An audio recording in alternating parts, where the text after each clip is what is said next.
এই মরশুমে রঞ্জির শেষ ম্যাচ বৃহস্পতিবার ঘরের মাঠে গুজরাটের মুখোমুখি হবে ত্রিপুরা। তার আগে বুধবার এমবিবি মাঠে শেষ প্রস্তুতি সেরে নিল ত্রিপুরার খেলোয়াড়রা। এই বিষয়ে বিস্তারিত জেনে নেব, সঙ্গে রয়েছে আমাদের ক্রীড়া প্রতিনিধি বিপ্লব চন্দ্র। বিপ্লব, শেষ ম্যাচ কি মনে হচ্ছে, কি রকম ফল করবে ত্রিপুরা দল? গুজরাটের বিরুদ্ধে রঞ্জির শেষ ম্যাচ এই মরশুমে আগামীকাল থেকে শুরু হচ্ছে এমবিবি স্টেডিয়ামে 4 দিনের এই ম্যাচ, এবং সেই ম্যাচ অনেকটাই তাৎপর্যপূর্ণ বা অনেকটাই কিন্তু রোমাঞ্চকর হতে পারে। কারণ শেষ ম্যাচে রাজ্য দল চাইলে নিজেদের ঘরের মাঠ থেকে গুজরাটের বিরুদ্ধে পুরো পয়েন্ট তুলবার জন্য।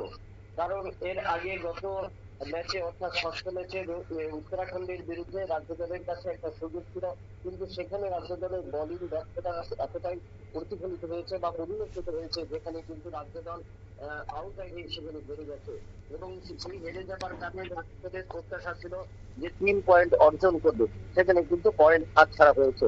তাই গুজরাটের বিরুদ্ধে যদি শেষ ম্যাচে জয়লাভ করতে পারে তাহলে কিন্তু 7 ম্যাচে রাজ্য দলের ঝুলিতে কম করেও 10 থেকে 11 পয়েন্ট, যেটা কিন্তু একটা লক্ষণীয় বা একটা আশানুরূপ ফল হতে পারে আগামী মরশুমের জন্য।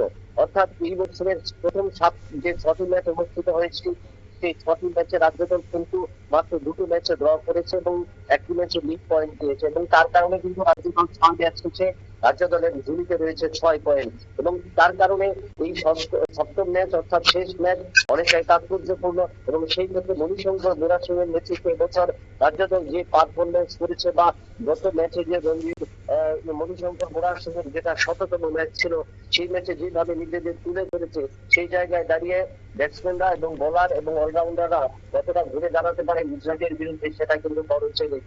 অর্থাৎ আগামী মরশুমের আগে রাজ্য দলে এবং পারফরমেন্স বা রাজ্য দলের যদি ধন্যবাদ। আমরা কথা বলে নিলাম আমাদের ক্রীড়া প্রতিনিধি বিপ্লব চন্দ্রের সাথে।